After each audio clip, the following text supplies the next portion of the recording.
नमस्कार, एक और क्वेश्चन देख लेते हैं linear equation in two variable का। एक अलग टाइप है। इस टाइप में क्या होता है, आपके पास पहले इक्वेशन में जो x का कोफिशिएंट होता है वो दूसरे में y का कोफिशिएंट होता है, और पहले इक्वेशन में जो y का कोफिशिएंट होता है वो दूसरे इक्वेशन में x का कोफिशिएंट होता है। आप सोच रहे होंगे कि क्यों ना हम x या y किसी एक का कोफिशिएंट सेम कर ले, लेकिन वो थोड़ा टीडियस कैलकुलेशन हो जाता है, क्योंकि आप पहले वाले को 43 से मल्टीप्लाई करेंगे, दूसरे वाले को 37 से, थोड़ा कैलकुलेशन टीडियस हो जाता है। इसलिए हम क्या करते हैं कि इन इक्वेशंस को, लेट सपोज ये इक्वेशन 1 है, 2 है, एक बार ऐड करके एक इक्वेशन बन जाएगा।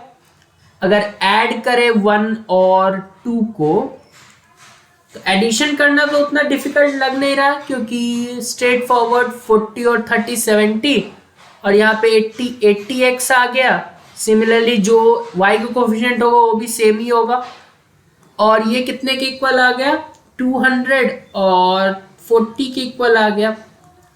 80 कॉमन लिया जा सकता है दोनों मतलब इस तरह लेफ्ट हैंड साइड पे, तो हमारे पास बचेगा x plus y equals to 240। ठीक है, तो अगर हम कैंसिल कर दें,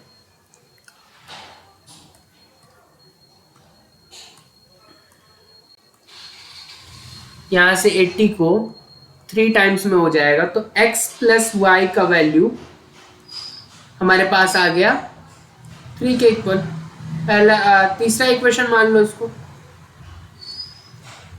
सिमिलरली अगर देखें तो इधर से हमारे पास सब्ट्रैक्ट करने से क्या मिलेगा, तो सब्ट्रैक्ट करेंगे तो 37 में से 43 गया, तो minus of 6x plus of 6y equals to ये 6 हो जाएगा। ठीक है, तो ये कितना हो जाएगा, 6 तो आपस में कैंसिल हो जाएगा, तो y minus x equals to 1, इसको मान लो चौथा इक्वेशन। फिर से हमारे पास दो इक्वेशन मिल गए, x plus y equals to 3 और y minus x equals to 3। दिख रहा है कि अगर इन दोनों को ऐड कर ले तो हमारा काम बन जाएगा। इसको आप दो सेपरेट इक्वेशन ट्रीट कर लो, तो कैसे सॉल्व करोगे इसको, सिंपली ऐड कर लो, क्योंकि कोफिशिएंट तो सेम है ही। तो ऐड करेंगे, अगर हम 3 और 4 को, तो x वाला कैंसिल हो जाएगा, y 2 बार आ जाएगा इक्वल्स टू 4, y का वैल्यू 2 आ जाएगा, 4/2 इज 2। इसको किसी में रख दो, तो इसको अगर 3 में रखेंगे, put y equals to 2 in equation number 3, तो x प्लस 2 इक्वल्स टू 3, तो x का value 3 minus 2 which is 1। x1 और y2 रख के देख लो, x1 और y2,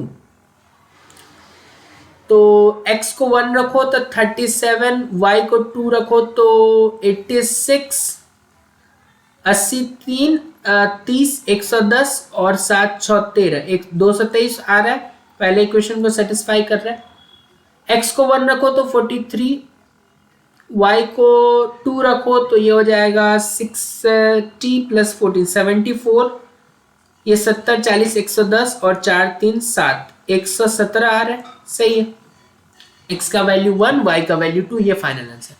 तो जब भी इस तरीके का इक्वेशन मिले जहां पे जो पहले का x का कोफिशिएंट है वो दूसरे में y का कोफिशिएंट है, और जो पहले में y का कोफिशिएंट है वो दूसरे में, मतलब कि कोफिशिएंट्स इंटरचेंज्ड है, तो यही करना है। एक बार ऐड, एक इक्वेशन बन गया, एक बार सब्ट्रैक्ट, दूसरा इक्वेशन बन गया। उन दोनों इक्वेशन को सॉल्व करके x और y का वैल्यू निकाल लो।